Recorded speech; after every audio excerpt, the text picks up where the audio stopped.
Welcome back, everyone. It is great to see you all here this evening. I think everybody should be back from all of our breakout rooms. So good evening.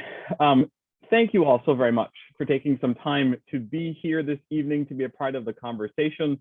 And so I'm going to begin by talking a little bit about what Requiem and Renaissance is not, rather than what Requiem or Renaissance is. Canon Whitney Rice is going to talk a little bit more of what the program is, so I'm going to say what it is not. It is not a secret plot for the bishop and diocesan staff to take over your church. I have enough work as it is now. Taking over church is not on my agenda of things to do. So that is not what it is. This is not a secret plot to close your church. One of the things that I have said quite often is that my job, my role, I see in many ways, is for us to plant and redevelop congregations, not close them. So I am not interested in any way, shape, or form of having to close or do anything with your congregation. This is not in any way, shape, or form a way of the diocese trying to get or keep secret stuff about you. There are no secrets about Requiem or Renaissance. The biggest secret that Requiem or Renaissance has is that everything that we need for a thriving, successful diocese and congregation is already here. We simply have to find ways of unlocking it. At its core, Requiem or Renaissance is an intentional process of discernment. And you'll hear that word discernment a lot. There are some fast facts that all of us need to be aware of. When I was ordained a priest in 2003, there were about 2.5 million Episcopalians running around. Today, there's about 1.7. That is a huge drop. That's not just the Diocese of Missouri, that's the whole Episcopal Church. That is a significant drop. That's almost 1 million people are no longer part of the church. Some of that is death, some of that is attrition, all kinds of things. What it says to me, and I think it says to all of us, is that there's some urgency around finding congregations that thrive, that discover to borrow a phrase, that discover their divine purpose. And we know quite well that a program is not going to save us. Jesus has already done that. And so a program is definitely not going to save us. A program is not going to put people inside our pews or our chairs, and a program is not going to balance our budgets. What this program is, oh, I forgot one more thing that it is not. This is not a silver bullet to somehow turn around your congregation to be a thriving, life-giving place. What this is, as I said, is an opportunity for us to be engaged in some intentional discernment around what God wants us to do in the communities that we serve. And so with that, by way of introduction from me, I'm going to invite Canon Whitney to do a quick update or a quick talking about what Requiem or Renaissance is. So Canon Whitney, take it away. Thank you, Bishop, and thank you all so much to you all for committing this time tonight. I'm so grateful for your willingness to be here and to hear more about this program. It is my desire, and I hope I speak for Bishop Deon, it's our desire, exactly like he said, to continue to draw out the gifts of our many congregations in this diocese. And this program is designed to do that, to support you in living out your gifts to the fullest. Okay, so tell me if this scenario feels familiar to you. Tell me if when I say this sounds like you too. I love my church. I've seen my church attendance go down just a little bit every single year for like the last 15, 20 years. The conversations around building the budget every year and the pledge campaign have gotten a little bit more stressful every single year. I hear stories of the 1950s when our Sunday school was bursting at the seams, and that's not the case anymore. And I feel kind of like, am I a failure if that's the case? I know maybe we should be doing evangelism, but I feel kind of squeamish about it. I don't know how to do it exactly the way an Episcopalian would do it, and I'm a little bit afraid to do that. Raise your hand if you're feeling stuck, really is the question. There are things that every single one of these churches, we know the gifts and the charisms that exist, but we're seeking some ways to come together and have some conversation, exactly what Bishop Deon was saying, around intentional discernment and skills building, right? So listening for the call that God is placing on the life of your congregation, and then also building the skills that'll help us live it out. And we want to do that together because church decline is real, right? I mean, we're just going to name that out loud. And it happens for every single congregation across this diocese, no matter what their average Sunday attendance or no matter their financial resources. Everyone is dealing with decline, okay? But some of our smaller congregations are going to be our frontline pioneering folks to start to have the conversations about what do we do about that? How do we address that decline in a constructive way that is driven spiritually? So one of our main goals for this program, again, Bishop Deon said you're going to hear a lot of D words like discernment. You're also going to hear the word self-determination. One of our main goals with this program is, again, that you would listen for how God is calling your congregation. You would draw on the strengths of each other and of us, your diocesan staff, and of the household of the diocese to empower you to live out that call. So that's the theological frame. One thing I want you to notice about this program, Requiem or Renaissance. A Requiem could involve a holy ending of some kind. In fact, every congregation in this program will have some aspects of holy ending. In order for us to live into God's call, there will be parts of our life that we will have to let to go to rest. That's the Requiem part. Now, some congregations may discern a call to an end to their congregation's ministry in this place, in this building, in this town. That is valid, that is important, and we will partner with you if you hear that call. Others will hear a renaissance. In fact, everybody will hear some kind of renaissance, whether that's a revisioning, a replant, a revitalization, new partnerships between your congregation and your community. Maybe that's handing off some of your resources to other ministry partners in your community. Everything is on the table. Every possible result that we can imagine or that we can't imagine now is possible. We, as the diocese, are, exactly like Bishop Deon said, not coming in with any preconceived notions. You will decide, you will discover God's call to you, and we will support you and partner with you in living that out. So that's sort of the broad overview. And I want to share with you briefly some of the specifics of what that's going to look like. Requiem or Renaissance is an 18-month discernment and skills building program. The broad characteristics of this are predominantly congregations that are receiving diocesan financial aid, but not every congregation participating will be on that criteria. And part of this design here is to give you support in putting the diocesan resources that the household is entrusting you to the best use possible. So that's one of the goals. And so let me share with you a little bit more detail of what this looks like. Here are some of the objectives of this program. We want to guide our congregations to self-reflect in terms of the congregational life cycle. We want to equip you to be proactive about your future. We want to walk together as you discern your next steps, give you equipping for leadership in times of transition, and create cohorts of connection across congregations. That last bit is really important because I don't know about you, but in the congregations I've served that have been struggling, that feels very isolating. That feels very isolating. And so we want to break down that isolation and together start to grapple with our common challenges.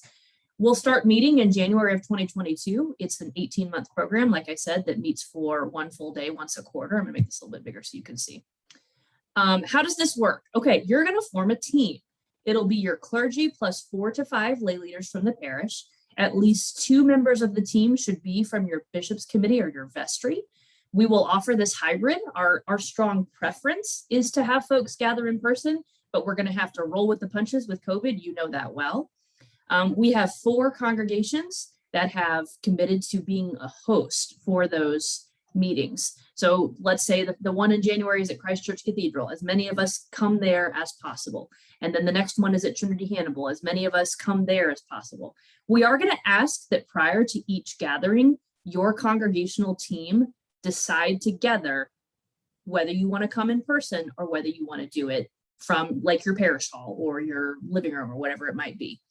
So that each team is either together in person or together remotely, so that you are together in this work. Again, bearing in mind your health concerns and limitations. These will be day-long sessions. They'll be Saturdays once a quarter. And at the year mark, you will go on a discernment retreat, your team will. And you will discern whether you are called to a Requiem or a Renaissance and what that looks like. Then you'll meet with Bishop Deon. You will share with him your discernment. He will consult with you. He will guide you and bring in his discernment towards your work. And then that last 6 months of the 18 months, you'll be on the Requiem path or the Renaissance path. You'll be working through your holy ending, whatever that looks like, or you're building out your Renaissance, whatever that looks like. We want to celebrate all of this work. It says here, I'm driving the train. Bishop Deon, obviously, also, we are pleased to welcome to our meeting tonight the Reverend Sally Weaver, who will be chaplain to this program. She will be your spiritual support, mentor, guide in the deep spiritual work of this program. So we're very blessed to have Mother Sally with us. Here we are, structure, introductory Zoom meeting. You're here now. You're already checking something off in this program. Well done. This is important too. Teams set quantitative and qualitative goals. Again, we're not going to tell you what those are. We will support and help you in setting your own goals. You decide what success is in this program. The first 12 months sermon, the last 6 months splitting into the different tracks. In the mornings, we'll have large group meetings, which is going to be the content that we'll deliver to you, the skills building. We'll get to that in a second. Second part of the day, you'll have that opportunity to meet in your team, to set your goals and discuss your project, your progress, build out your plan.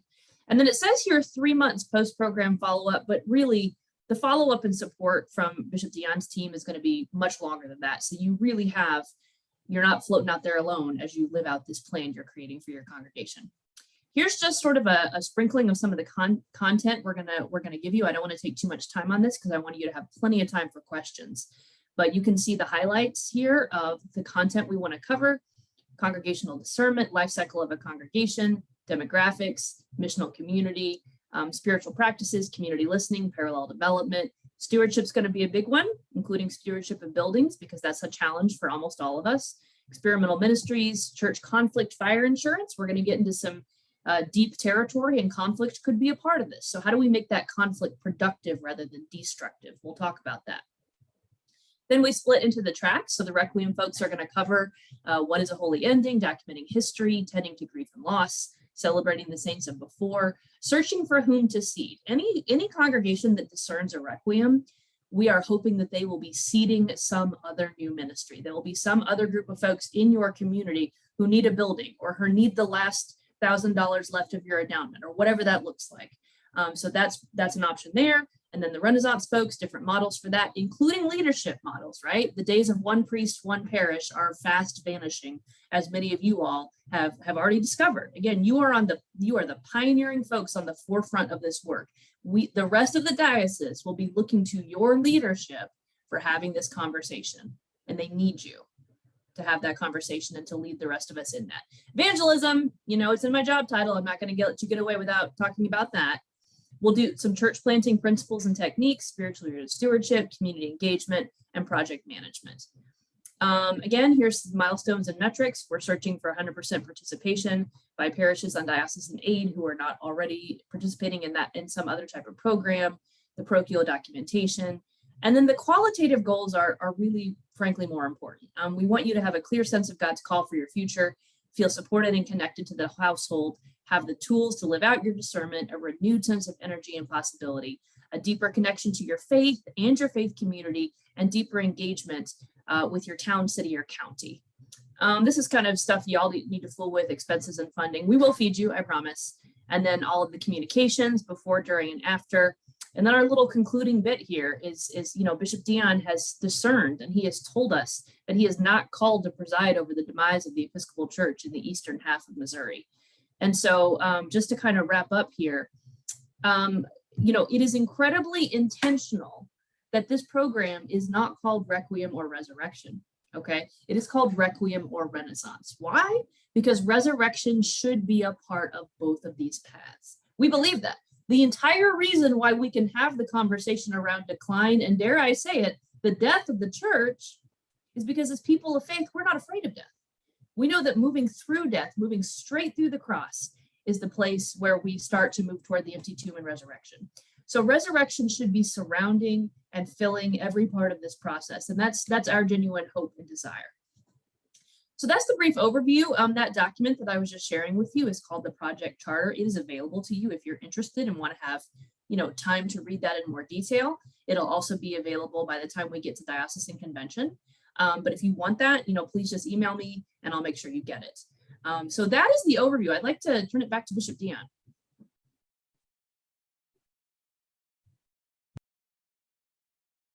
It helps if I unmute. Why, thank you, Canon and Whitney. See, I do it too, and I spend all day on Zoom, go figure. Thank you, Canon and Whitney. That was a great overview. And I suspect that you all have lots of questions. So the rest of our time together is really going to be answering questions and trying to bring clarity to this program. I will say this, and I want everybody to be able to hear this. One of the things that I asked our Canon for Finance and Administration to do was to look to see how much as a diocese we spend on congregations. Whatever it is, how much do we actually spend on congregations, including support to congregations, clergy, the whole kit and caboodle, so to speak. We spend as a diocese approximately $1.5 million a year annually on congregational support. $1.5 million every year. That's a lot of money. And so my question always is, how can we position ourselves in a way that the resources that the saints who have gone before us can help us in reaching towards the saints who will come after us? And so Requiem, a Renaissance, was born out of some of those conversations about how do we support one another? How do we envision something new? How do we find new energy, new ways of thinking, new ways of doing? The worst thing that you can say or do in an Episcopal church is say these words: we've always done it that way. Those are the death knell of a congregation that really does not want to try something new. So if we ever hear those, I always call them the 7 last words. If we ever hear those 7 last words, I'm going to find you. But in all seriousness, this really is an opportunity for us to engage with each other, to learn from each other. And as I said, I firmly believe, I believe it with the core of my being, that everything we need in a diocese, everything that we have, everything that we need for all of our congregations to be healthy and successful and thriving is already here. God has already given us everything that we need. Our challenge sometimes is recognizing that all those things are already there. And I am convinced that the Diocese of Missouri is called in this time to lead the Episcopal Church into what the 21st century church needs to look like. We are going to show the rest of the church what it looks like to be a thriving, growing, healthy diocese. And people will be knocking down your door to get your autograph on top of it too. But with that said, I'm going to stop talking, because then we'll get into we'll be having a revival here tonight, and that's not what you signed up for. So questions that you might have about this program for me or for Canon Whitney as we move forward. I see a question. Go ahead, Bishop, sorry. No, go ahead. So I see a question from Derek. As far as the retreat is concerned, will it be a multi-day retreat? That is up to you. You will be set free to design and conduct that retreat as you want it to be. If you would like support, if you're like, I don't know how to do a retreat, I will be your partner. I will help. But that discernment retreat at the end of the first year is completely up to you how you want to approach that. Yeah. Thanks for asking that. And we will give you the tools we will give you kind of the outline of the things that we invite you to do as part of that retreat. And you all can unmute, feel free to wave a hand or do the raise hand function, and we will call on you that we can actually hear voices and talk to people.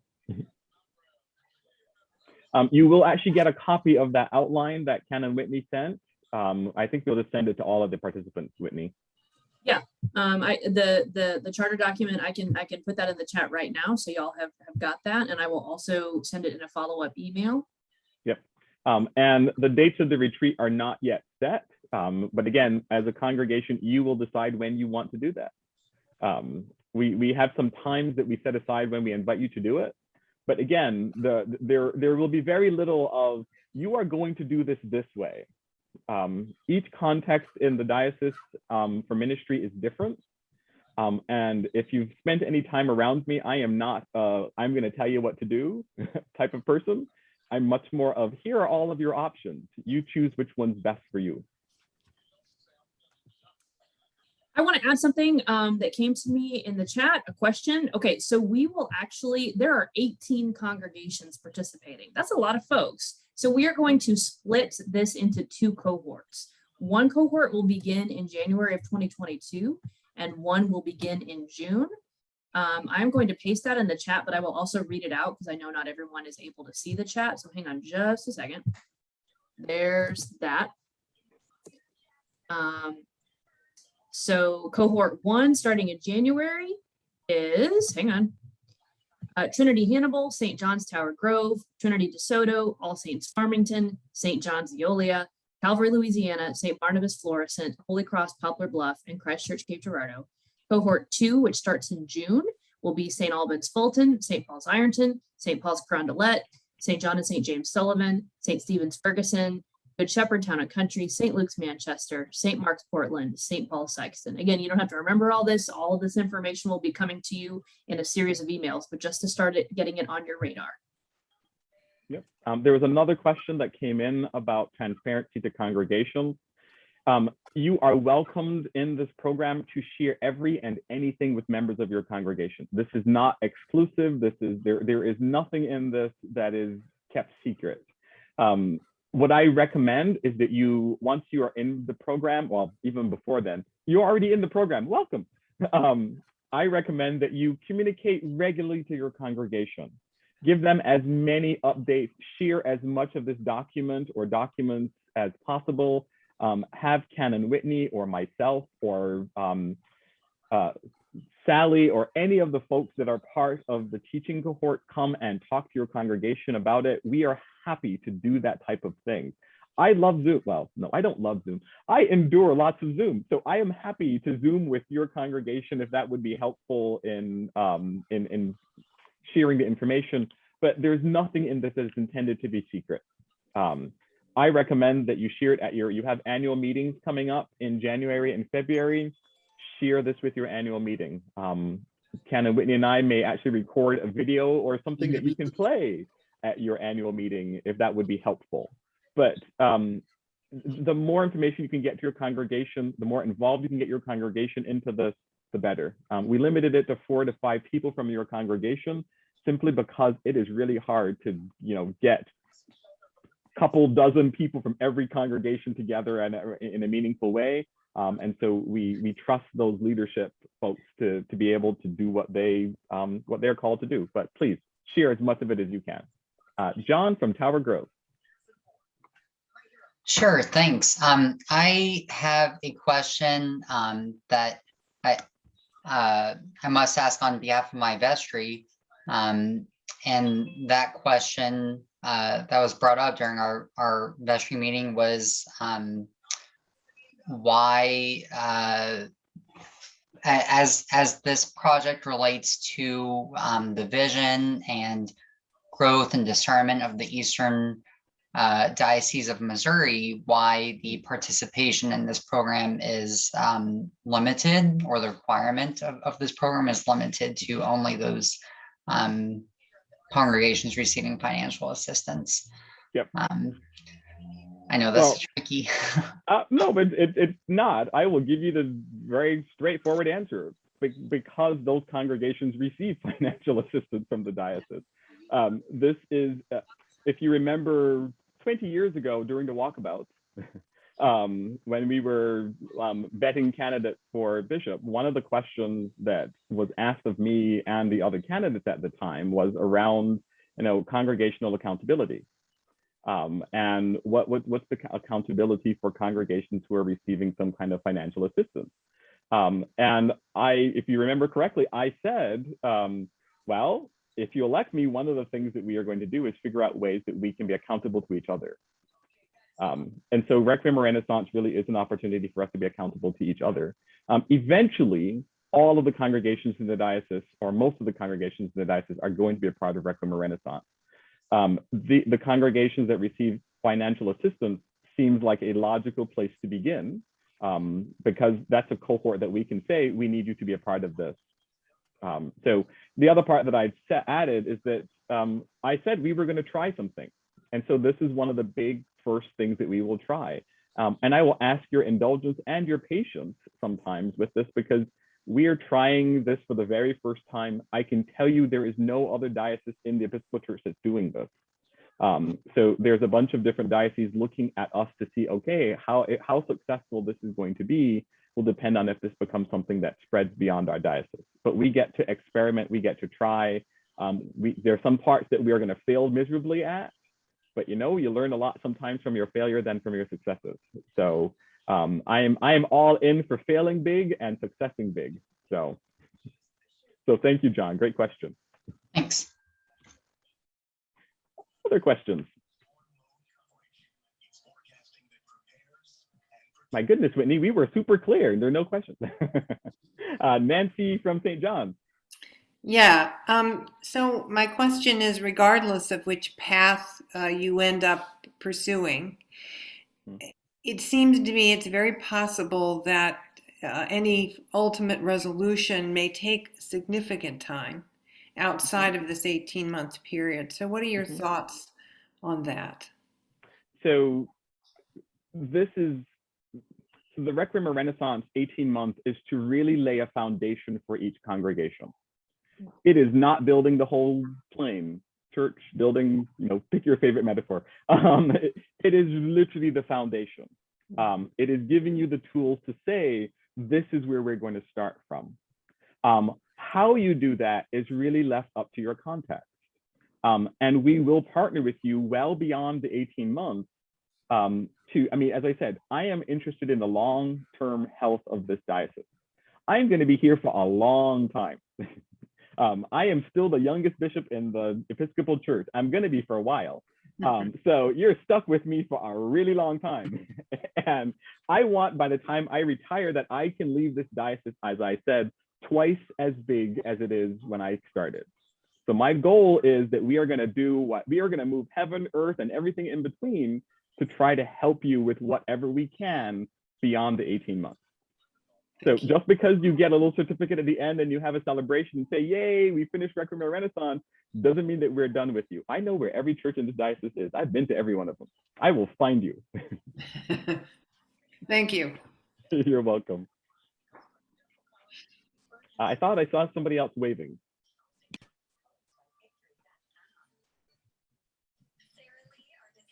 Any other questions from other folks? I have a question, Bishop. Yep, Earl. I'm wondering if at some point along the way, Whitney or you or anyone will be sharing some of the resources that you're using that kind of help shape the paradigm that we're going to work with. I have no doubt that there are either books or other resources that have gone into Whitney's thinking for sure. And I know, like, I have things that I use, and I'm wondering if there could be a way for some sharing of resources, because I know that the notion of working around discernment is not just happening now. Yeah. Many of us, and I look forward to getting to know many of you, and in fact all of you, but we've all been thinking about discernment. We've all been thinking about how to make our congregations stronger and more alive places of ministry. So I would hope there'll be a way that there could be sort of a depositing of our collective wisdom and resources along the way. Yes. Whitney, do you want to speak to that one? Yeah, so yes, to answer your question, Earl, we'll have some sort of technical electronic repository of information, whether that's a Dropbox folder, whether that's a Google Drive folder, whatever it is, where we will be able to collect resources. And it is our hope that in addition to the diocese leading this, the cohort will be leading this, right? So we will want every single one of you, every single one of these congregations to be bringing your own wisdom to one another. So exactly what you're saying, Earl. I mean, y'all are not coming into this as some kind of blank slate. You have a rich, complex history of the ministry and the discernment you've already done leading up to this point. We want that to feed into this common work. So also, as of now, we have a team of 15 people from around the diocese who will be our coaches in this program, and they'll all be working out of teaching out of their expertise, whether that's stewardship of buildings or congregational life cycle. Each of those topic areas will be somebody else, clergy or a lay leader from this diocese, contributing their knowledge. And yes, we'll be collecting all of that guidance knowledge together. So thank you for asking that. It's a great question. It's kind of related to another question I see here in the chat. Will there be a venue where we can send info to each other? Yes. A lot of our early meeting time will be figuring out the venues or the norms that work best for us. Do y'all want a Facebook group? Do you want a listserv? Like, you know, we can figure out the technical aspects of it, but collaboration is going to be a huge part of this. So Gail, go ahead. From Trinity Hannibal. Hi. Okay, so this is, I don't know so much of a question because of course, you know, just getting started, I've got a million questions, which is why I can't ask any. But so as you know, Dawn Victoria recently left, and we now have Mother Maria, and she has been wonderful at trying to, you know, everybody's really jumped in there and we're working together and all pulling in the same direction. How is this going to, with what little I understand at this moment, how is this going to play out with currently being like in a 2-year process of looking for a priest for our church? Yep. So can you kind of explain to me how that is going to like mesh? So do you want me to take that one, Whitney, or do you want to jump into it? you go ahead, and if I have anything else, I'll build on top. Okay. So there are congregations in Requiem or Renaissance who have not had a priest in many years. We have some who have priests that are new in their call. We have some that have priests that are close to retirement. So this is not dependent on the clergy. Sorry, my dear colleagues in ministry, this is not dependent on you. It really is dependent on getting the congregations to be intentional about their discernment around what their purpose in their community, in and around their community happens to be. Like for instance, in Trinity, and each context is different. So like having been in Trinity Hannibal, Hannibal does a lot with, or Hannibal has a lot of seasonal visitors. You know, folks come for the different festivals, the Mark Twain Festival, and, you know, they paint fences and all that type of stuff. That context that you're in is very different than, say, St. Mark's in Portland. St. Mark's has, they celebrate Eucharist, I think once or twice a month with a priest, but they have a robust, hey, St. Mark's, I can see you all over there in your tablecloths. They have a robust lay ministry that is just amazing. Like, I love to talk about St. Mark's, but I won't talk about them now. So your contexts are very different. And so this isn't dependent on who's your ordained leadership. This really is dependent on changing and moving the mindset of the congregation into seeing opportunities for ministry and giving them the best practices and the resources to engage in the ministry that is most suited or best suited for your context. So whether Mother Maria is there for 2 years or 15 doesn't really matter. It's about inviting the culture of the congregation into discerning what God is calling them to be. And Whitney, you had something to add. Right. And so just to add on to that, Gail, I'm glad you brought up that you all are going to be an important discernment process for the 2 years around a rector, a priest in charge, whatever that looks like. You're not the only congregation in a pre-existing discernment process, right? We've got a couple of congregations that are in discernment about their partnership. We've got several other congregations in leadership discernment. This is not intended to be some sort of extra work, some sort of duplication of the efforts you're already taking part in. It's supposed to be a support and an amplification. So remember how we talked about this is going to be hyper contextual? If a core part of your discernment needs to be, what's our parish profile? What do we need in a rector or priest in charge? We will fold that into Requiem or Renaissance, Okay. right? Does that make sense? And similar for folks who are discerning a partnership or who are discerning whatever they're discerning. This is intended to be highly adaptable to your circumstances, Okay. and not to weigh you down with extra work or make you do work you've already done. So thanks for bringing that up. Okay, thanks. Thanks. M.A. from St. Corral. John's. Yeah. I was just concerned that you began in your initial comments about basically how the numbers of members of our church are really dropping. Is the diocese doing anything else separate from us Oh, yes. to grow evangelism and to grow the numbers and to get more money? And also, and I'm just curious, you're just gonna communicate that to us through the e-blast, or are the people who are working on that, will they also be interfacing with us maybe every once in a while? Yep. So yes, and yes would be the short answers to all of those. The longer answer is, this is one of many things that we're doing in the Diocese of Missouri. Okay. The diocesan staff have now taken to calling me the whirlwind, because there's just so much stuff happening all the time. So this is one of many. So Requiem Renaissance is kind of the big signature thing going on right now. There's some other congregations involved in something called the Project for Renewal. Partnership for Renewal. Yeah. Partnership for Renewal. So that's happening as well. We have other congregations who are doing Invite, Welcome, Connect intentionally. So there's all kinds of things that are happening across the diocese. We are in the process right now of planting 3 new congregations and looking to partner with the Diocese of Puerto Rico, our new companion, to start a couple Spanish-speaking congregations within the diocese from some of our existing congregations and whatnot.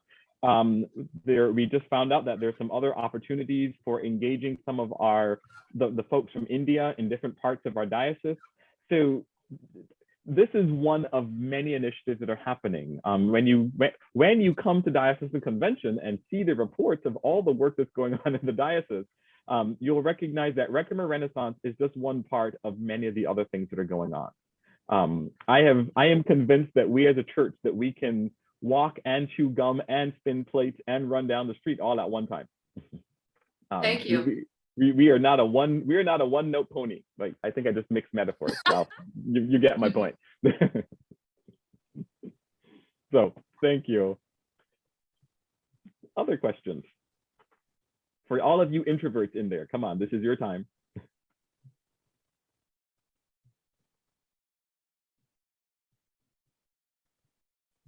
If we're between questions for a second, let me just add a couple more things, which are exactly what Bishop Deon said. But mostly I am available to you to come talk with you more about this program, what this looks like in your congregation. I'm happy to come meet with your team as you compose your team. Happy to come meet with your vestry. Half of my Sundays are committed with Bishop Deon, but the other half I can come hang with you.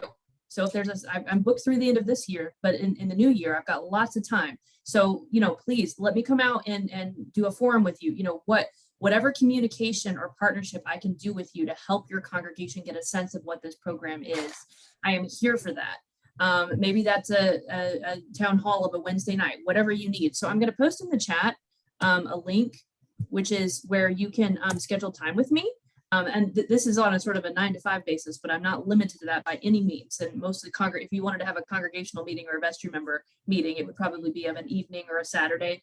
Count me in. This is my email in case you don't have it.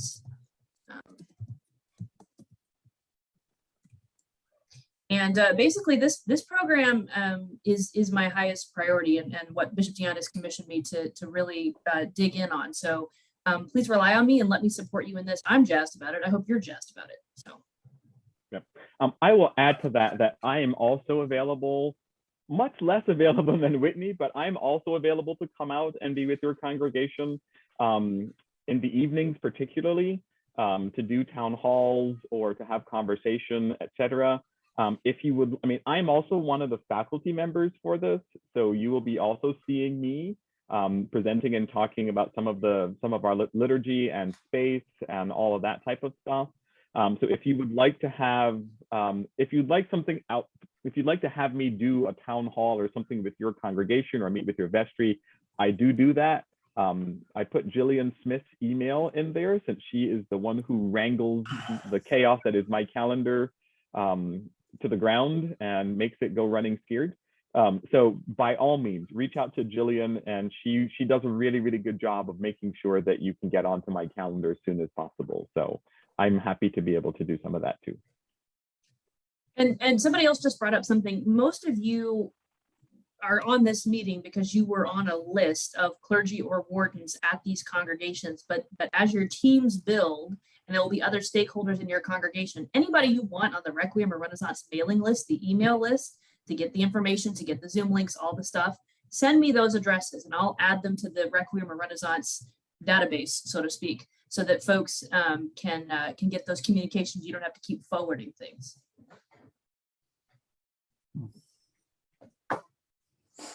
And other things by way of communication, again, we have some time to incubate this. So we are in October now. This won't begin in full steam until January. Between now and then, I highly suggest, making sure you have an article. If you do a newsletter, make sure you have an article in your newsletter. If you do an e-blast, make sure you have a little piece that's going out to your congregation in e-blast. However you can make sure that folks, especially in the rest of your congregation, are aware and engaged, by all means, send it out there. If you would like to collect questions that the rest of your congregation might have, and email them or forward them on to Whitney or myself, by all means do that. We are really here to be support with you through all of this. But the biggest part is the communication to your congregation now. Part of the reason why we're having the town hall with you right now, rather than in the end of December, is so that you have lots of time to be able to share the excitement of what this could be with your congregation, to share the information with the congregations, and to make sure that they know what's happening, and that you begin that practice of communicating regularly to them. Someone from your cohort, so the 4 or 5 people that have been selected, every week in church, once the program is started, should be giving some kind of update to the rest of the congregation. Even if it's just telling them, hey, we met as a cohort and we set some goals. What do you think of these goals? Give us feedback. We had a presentation on building stewardship and they're doing some cool things in XYZ. What do you think of this? How could we do this in our context? So you should always the biggest piece is making sure that this just becomes a part of the regular habit over the next 18 months of communicating back to the congregation. And I just saw Jean Atkins had her hand up.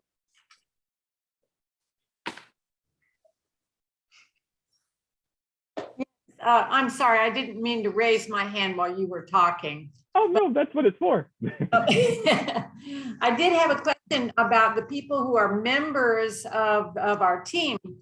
So are we limited to the 6 people? We have a team, we know who we are. Is there any possibility of bringing more people in? Or let's say, what if Dale can't come to a meeting? Could we have like substitutes or something like alternate?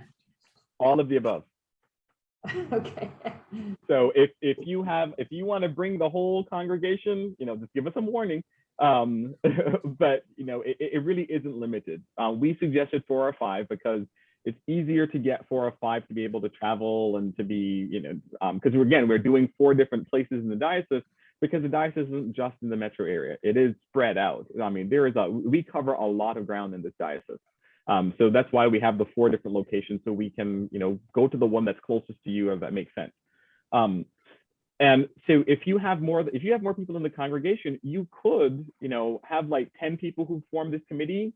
5 of them go regularly this time, the next 5 come the next time. It really doesn't matter, because you're going to be taking back all those resources. So in addition to the 5 that are coming regularly, you could have 5 that are part of the parish that are your communications team, that are your, build excitement in the congregation team. You could have somebody whose job it is to have a bulletin board in church that you put up all the Requiem or Renaissance stuff so it's in one place.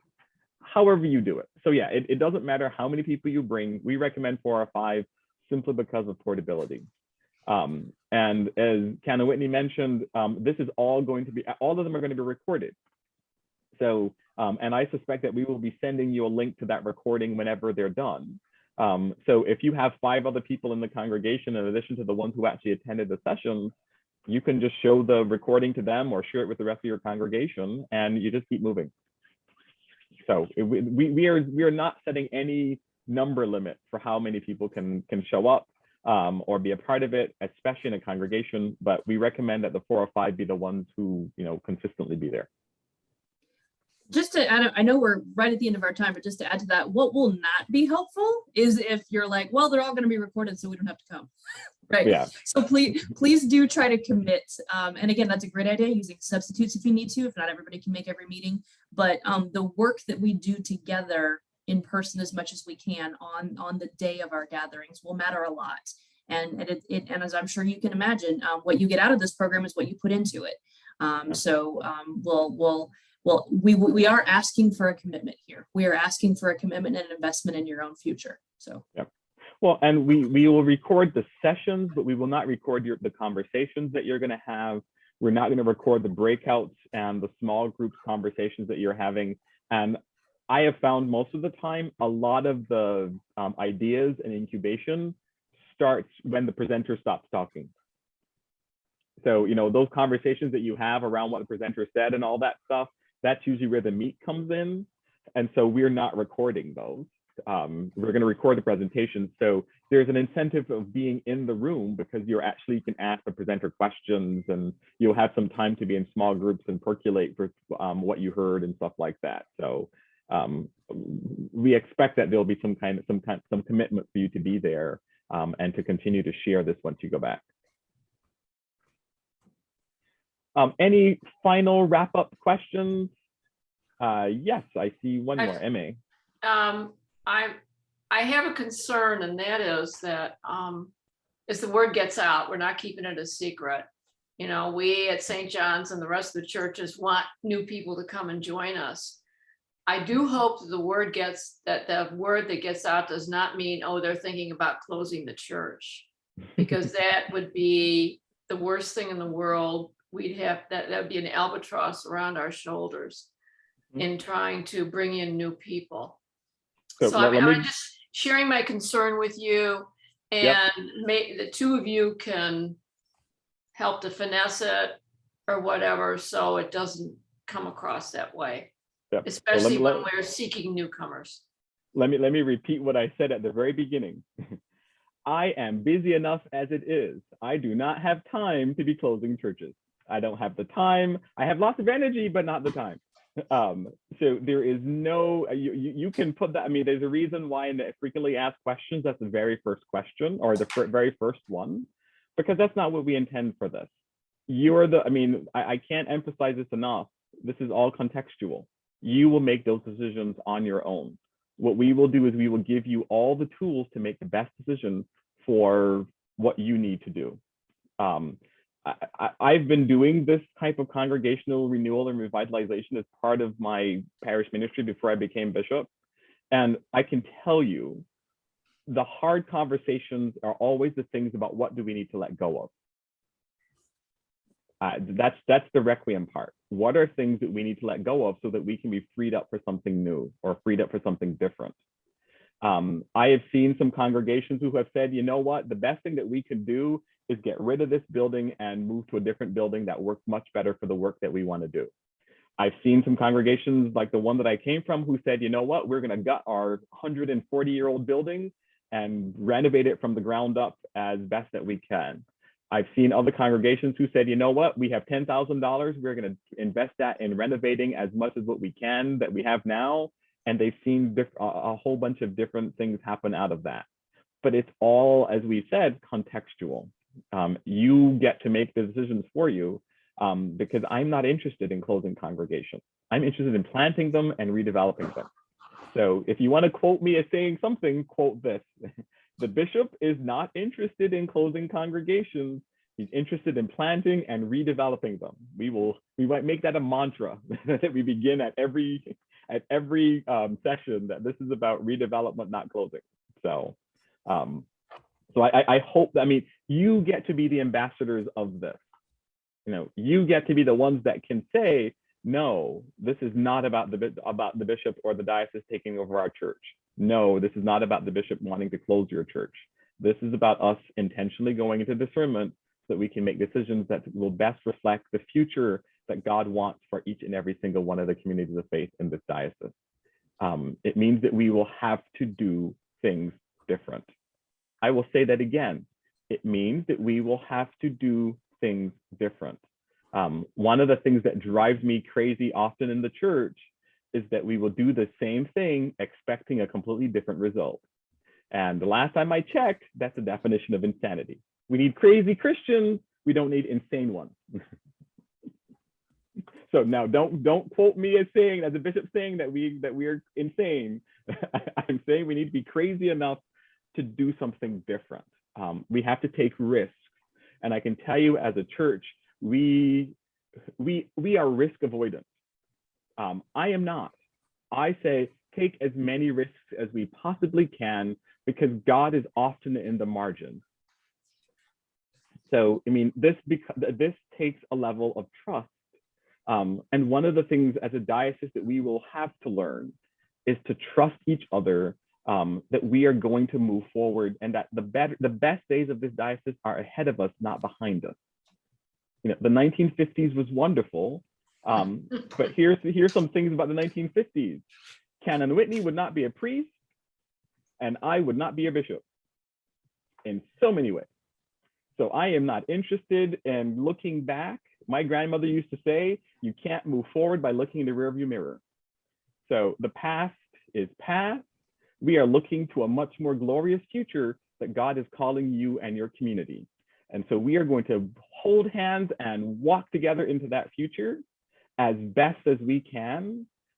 And we will be your partner. You know, I love the Jesus walking the Emmaus road, because he doesn't walk ahead of them and ask them to follow. He doesn't walk behind them and push them along. He walks next to them. And so we are going to walk next to you into that bright future that God has for each and every single one of your communities, whatever that future looks like. And we will partner with you. We will celebrate whatever successes and we will commiserate with whatever failures, but we are going to do something different in this diocese because God demands it of us now. Not next month, not next year, not 20 years from now. Right now is our time, and we must be able to embrace it and walk forward into God's future. Okay, so I think I'm getting into revival mode, so I'm going to stop. Preach, Bishop, preach. So just to sum up, here is your job between now and the end of the year. Try to constitute your team, right? 4 to 5 folks, including clergy, a couple members from your vestry or bishop's committee, work on forming that team. Send me the emails of anybody you want getting the Requiem or Renaissance information and material, okay? And then reach out to me and or Bishop Deon if we could be helpful in meeting with anybody in your congregation. You, your vestry, your team, the whole congregation, reach out to us and we will find a way to make it happen to come talk with you in some combination if that will be helpful to explain and equip your congregation to move into this program. So those are your jobs. Form your team, send me the emails of everybody who wants to get this stuff, and let us know if we can come meet with you. That's your job between now and the end of the year for this program. Got it? Cool.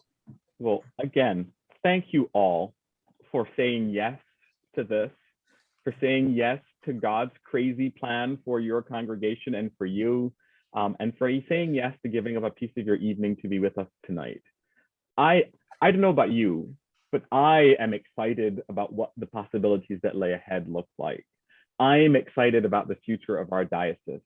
And the only way that everybody else in our diocese gets to be excited about it is for you to go out and be excited about it with them.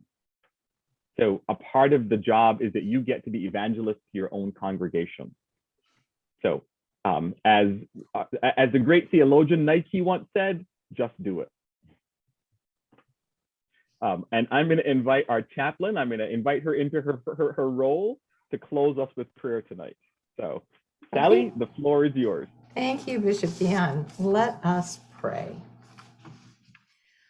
Holy Jesus, help us to let go of our idealized past for which we grieve and feel a sense of loss, of defining ourselves in relation to inanimate places and things rather than living people, of seeing your mission as dependent upon a particular context.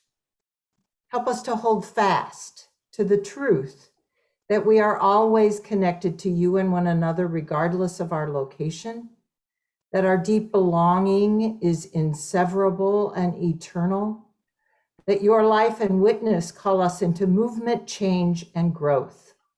Grant us the courage to open our hearts and minds to your transformative work of making all things new.